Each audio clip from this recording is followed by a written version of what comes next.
தர்ம முனீஸ்வரன். ஆமா. அவனுக்கு இன்னொரு பேர் என்ன தெரியுமா? ஊர்காவலன். ஓ, அயோக்கியனுக்கு எப்படி ஊர்காவலன். ஊர்காவலன், ஊரையே கெடுக்கிறவன்.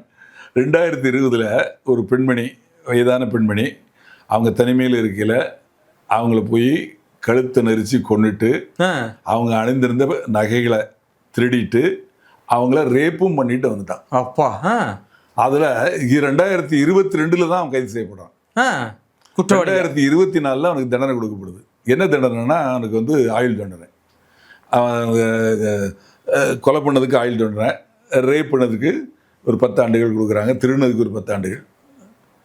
ஆக அந்த 3 வழக்கு அதில் 3 பிரிவுகளில் தண்டனை கொடுக்குறாங்க 2024. அப்புறம் உள்ளே போகிறான். உள்ளே இருந்து 2025 வந்துடுறான் டிசம்பரில். அப்பீல் பெயிலில். இப்போ சொன்னேன் இல்லையா, ஆயுள் தண்டனை கொடுத்தாச்சுன்னா ஹைகோர்ட்டுக்கு போகணும், ஹைகோர்ட்டில் வந்து கன்ஃபார்ம் பண்ணுவாங்கன்னு. அப்போ அதுக்கு வந்து இவன் அப்பீல் பண்ணுறான்.